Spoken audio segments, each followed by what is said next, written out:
Welcome back to the Deep Dive. Our mission today is very laser-focused. We are performing a deep verse-by-verse excavation of one of the most concentrated prophetic texts in the Old Testament, Zechariah chapter 2. And this specific chapter is a real linchpin. We've gathered source material that looks strictly at its dual nature. So, we're interpreting its immediate context for the returning Jewish exiles, around 520 BC. Right. But then it just sweeps forward to this massive, undeniable fulfillment in the latter days. We're talking about connecting the dots between the 1900s and eventually the establishment of the millennium. So this isn't just about ancient history. It's really a living blueprint. We're dealing with Zechariah's third vision here, and the central theme is one of radical promise. It's not destruction, but incredible expansion, this ironclad divine security, and the future return of God's literal presence to Jerusalem. It all begins with a seemingly simple image, almost mundane, a man with a tool. But, we're going to see how quickly that physical act of measurement gives way to an unbounded, almost explosive growth, protected not by human masonry, but by the divine itself. Our goal is to really unpack this text and understand the mechanism through which the Lord fulfills his promises across 2.5 millennia. Okay, so let's dive straight into verse 1.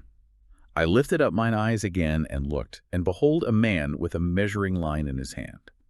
For our listeners joining us, what is the significance of this tool? What is this line? Well, the measuring line is just so critical because it connects directly back to the very foundation of Zechariah's work. In Zechariah 1.16, the Lord had already declared, and this is key, a line shall be stretched forth upon Jerusalem. Okay. So when this man appears in chapter 2, he isn't just some anonymous surveyor. He's the immediate manifestation of God's promise to rebuild.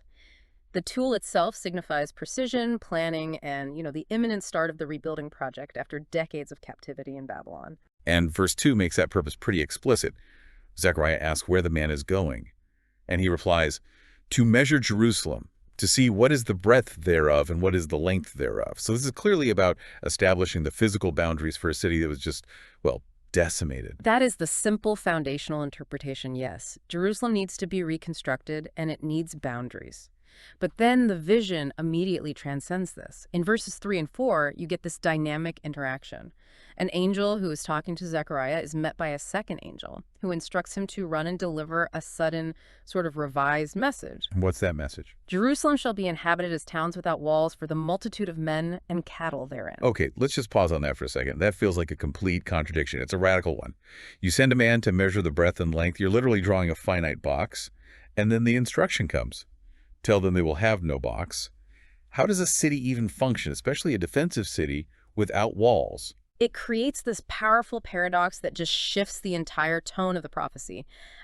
Walls define and limit growth, right? And they are the primary source of security in the ancient world. Of course. But the prophetic message is that Jerusalem's post-exilic growth, this multitude of men and cattle, will be so immense, so explosive, that traditional limiting physical walls would become, utterly obsolete, even restrictive.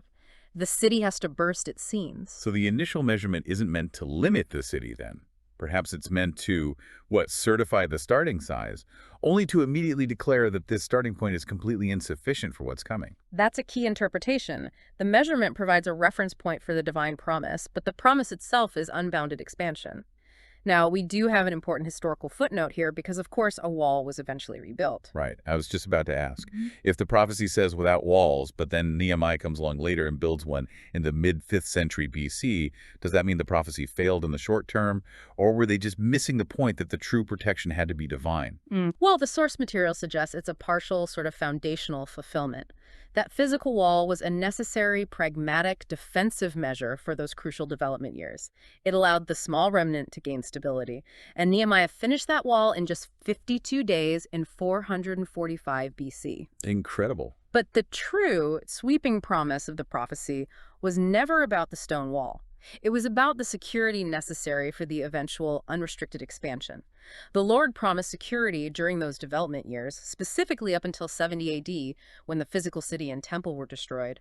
The full, without walls prophecy could only be realized when the divine protection completely replaced any human protection. Which brings us right to verse 5, the dramatic pivot that makes all the stone and mortar irrelevant. For I, saith the Lord, will be unto her a wall of fire round about, and will be the glory in the midst of her. This just redefines security entirely. It's the ultimate statement of divine presence and defense. The security is internal and external at the same time. And a wall of fire is not merely protective, it's consuming. It keeps enemies out by threatening to incinerate them if they even approach. No army, no siege engine can possibly contend with a wall made of consuming fire. And that imagery, it instantly connects us back to the great historical moments of Israel, doesn't it? Absolutely. It echoes the Shekinah glory. We see this powerful promise referenced in Isaiah 4.5, where it describes how the Lord will create upon Mount Zion a cloud and smoke by day and the shining of a flaming fire by night. For upon all the glory shall be a defense. This anchors Zechariah's vision not just in his immediate time, but, within the entire history of divine protection. It's a direct callback to the pillars of cloud and fire that guided and shielded Israel in the wilderness. That anchoring then provides the crucial syrup of the promise. Yeah. So when does this firewall operate? Our sources are quite clear on the temporal scope, which establishes that dual nature of the prophecy. Historically, this divine defense spanned from the moment the exiles began returning, around 538 BC, all the way until the definitive destruction in 70 AD. Okay. And then the prophecy just leaps forward.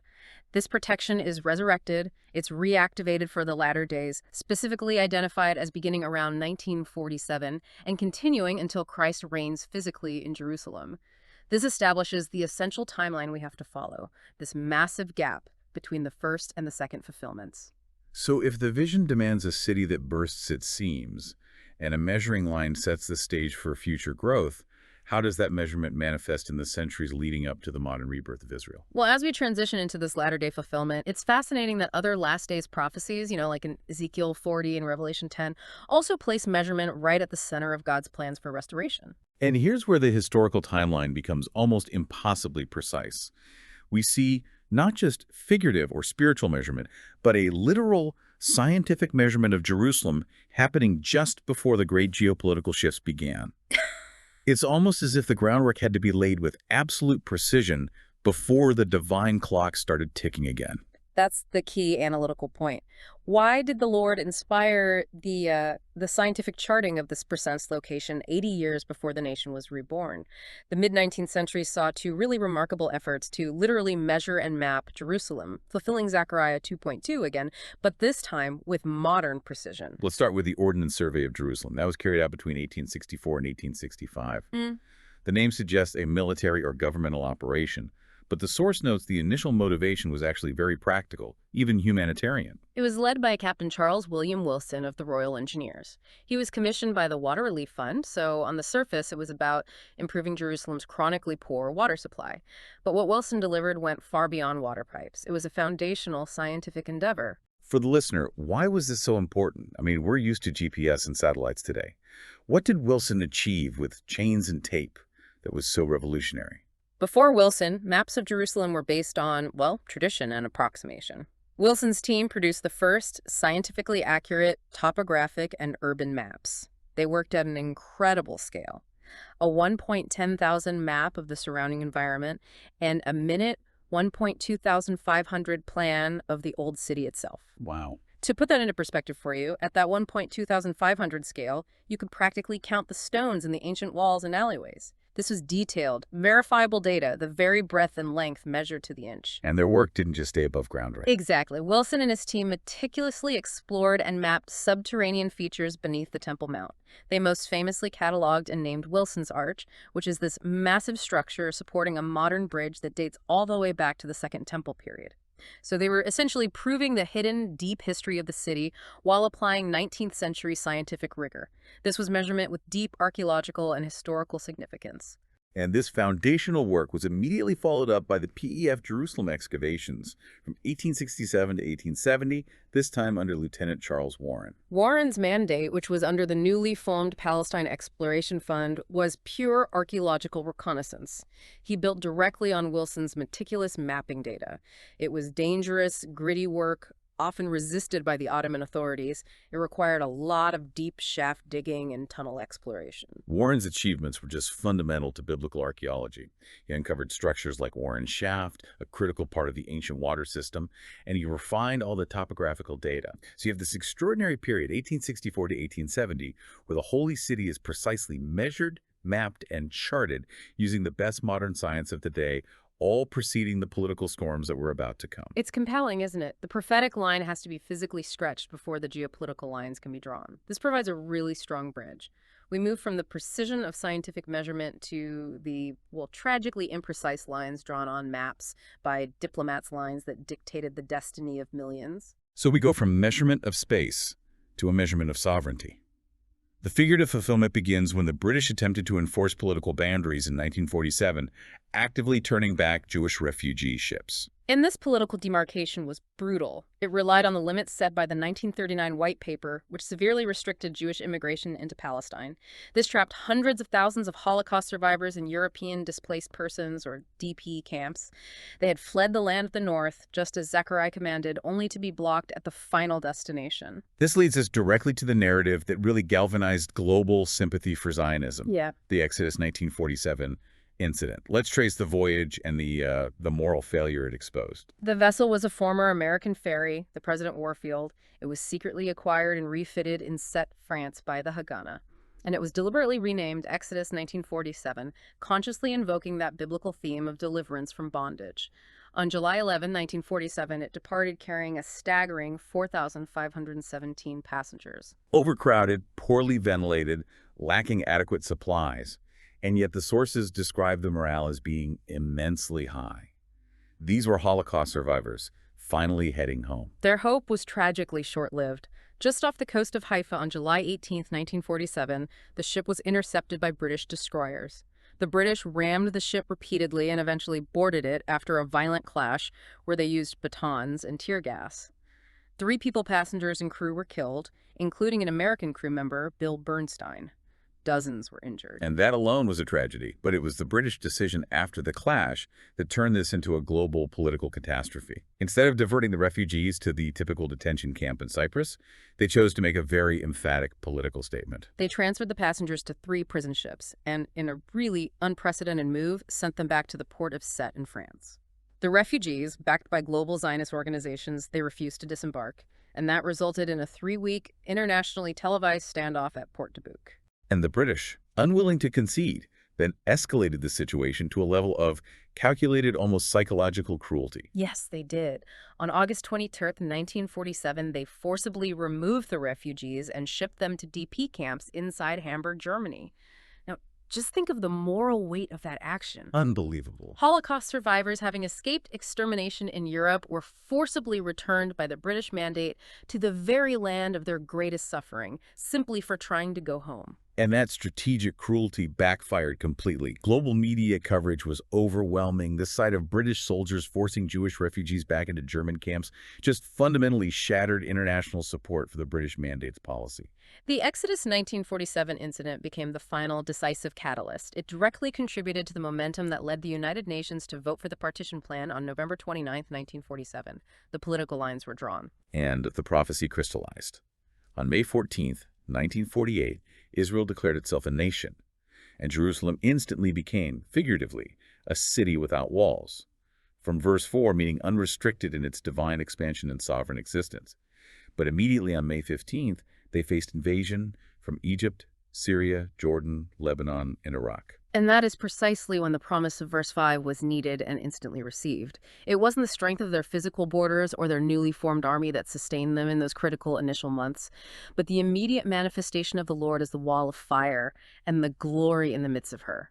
The dual prophecy of Zechariah 2 proved its terrifying and glorious accuracy across 2,500 years. We shift now from the city itself to the people. Verses 6 and 7 issue this really urgent call for repatriation. Verse 6, Ho, ho, come forth and flee from the land of the north, saith the Lord, for I have spread you abroad as the 4 winds of the heaven.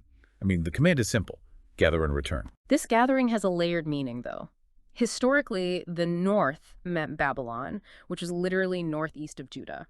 But the prophetic literature often uses the north as a broader reference to the regions where the 10 northern tribes of Israel were scattered by Assyria centuries earlier. Okay. So this is a command intended not just for the small remnant in Babylon, but for the eventual massive, wide-ranging prophetic return of all the scattered peoples of Israel. And verse 7 just intensifies the warning. Deliver thyself, O Zion, that dwellest with the daughter of Babylon. Why the focus on delivering oneself? This was a critical life-saving warning in the immediate historical context. The sources detail that soon after this prophecy was given, there were two great rebellions against Darius in Babylon, leading to the city's capture and severe subjugation. And those Jewish families who had been comfortable and chose to remain in Babylon rather than heeding the call to return, They suffered. they suffered no doubt severely in the confusions of that period. So the command to deliver thyself wasn't some spiritual metaphor. It was a physical instruction. Get out now, before Babylon collapses and drags you down with it. Those who returned literally delivered their souls, their lives, from the chaos that consumed the empire they were dwelling in. Right.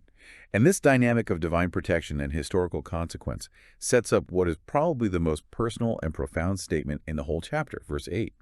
After the glory hath he sent me unto the nations which spoiled you. For he that toucheth you toucheth the apple of his eye. The phrase after the glory confirms this is a long-term guarantee tied to the restoration and glorification of Jerusalem. But let's conduct that deeper analysis on the apple of his eye. It's a common phrase today, but the Hebrew idiom has immense gravitas. It's an incredibly rich idiom. The apple doesn't refer to the fruit, but to the pupil, the visual center of the eye. In Old English, as we noted, epil simply meant a round object. The pupil is the physical mechanism of sight, and it is the most precious and at the same time the most vulnerable part of the body. You guard it instinctively. It's the center of your immediate defense. So to call Israel the apple of his eye is to signify a level of valuation and intimate protection that goes beyond just national importance. It's a physical, sensitive connection. It is the ultimate expression of ownership and intimate care. To assault Israel is not merely to attack a favored nation. It is to assault God directly in his most sensitive, vital point. It guarantees a reaction. We see this profound connection affirmed throughout Scripture. Deuteronomy 32.9 describes God finding Israel and keeping him as the apple of his eye. Right. And in Psalm 17.8, the worshiper prays, "Keep me as the apple of the eye, hide me under the shadow of thy wings." It signifies a highly personal, immediate, and overwhelming defense mechanism. Which means the consequence for violating that boundary must be equally overwhelming, leading us directly to the retribution promised in verse 9. For behold, I will shake mine hand upon them, and they shall be a spoil to their servants. This is the principle of the spoiler spoiled. The consequence isn't just a defeat, it's a specific reversal of fortune. The nations that exploited, conquered, or dispersed Israel will themselves be plundered, often by those they subjugated, their own servants. And the history of world empires, as referenced in our sources, serves as a pretty grim catalog supporting this very principle. Undeniably. I mean, just look at the sequence. Egypt held Israel captive, then suffered massive decline. Assyria, Babylon, Persia, Greece, Rome. Every single successive world power that afflicted Israel either fell completely, suffered irreversible decline, or was fundamentally altered and subjugated by internal strife or external enemies. This pattern is just relentless. This principle carries an incredible weight when we apply it to modern geopolitical history, as our source material insists if we must. So let's expand on the source's observation regarding the 20th century. How does the concept of the spoiler spoiled apply to modern nations that tried to interfere with Zion's rise? The sources draw a very clear line. For instance, the decline of the Spanish Empire is linked to the 1492 Spanish Inquisition, where Jews were expelled or forced to convert. But the 20th century provides the starkest examples. The destruction that befell Nazi Germany after the Holocaust, and the systematic decline of the Soviet Union after decades of state-sponsored anti-Semitism and repression. The consequence seems to be global and systemic. And specifically regarding the British Empire, which played the role of the blockader in 1947, returning the Exodus refugees to Hamburg, how does the source material connect its rapid decline to the rise of Zion? The sources argue that the British decision to actively impede Jewish immigration and that act of returning Holocaust survivors to Germany, thereby obstructing the prophetic gathering, precipitated a divine consequence. The British Empire, the largest and most powerful empire the world had ever known, lost India and saw its global influence collapse almost immediately after 1947, precisely as the State of Israel was being born. Wow. The sources explicitly link the decline of that global power to its interference with the apple of his eye. It's an assertion that interference with God's time clock for Israel has a massive, immediate, and geopolitical tariff. And the final modern example noted in the sources, the current situation regarding Germany being spoiled by Muslim nations. That's a powerful and very contemporary claim. It is. The sources point to the current massive demographic and cultural shifts within Germany, noting that the nation which once tried to exterminate the Jewish people is now undergoing significant societal strain due to the influx of populations that often hold deeply adversarial views toward the modern state of Israel. This is presented not as a coincidence, but as the enduring mechanism of the prophecy. The nation that acted as a spoiler is itself being spoiled, often by servants or populations that were historically less powerful than the core German state. It forces you, the listener, to consider the contemporary application of this ancient, terrible principle of divine consequence. It certainly raises the question for our listeners about current geopolitical decisions. If this principle is still active, how should world powers navigate their relationship with Israel today? The consequence is clearly enormous. This brings us to the conclusion of the chapter, and it shifts the focus from historical consequences to future glory and universal integration.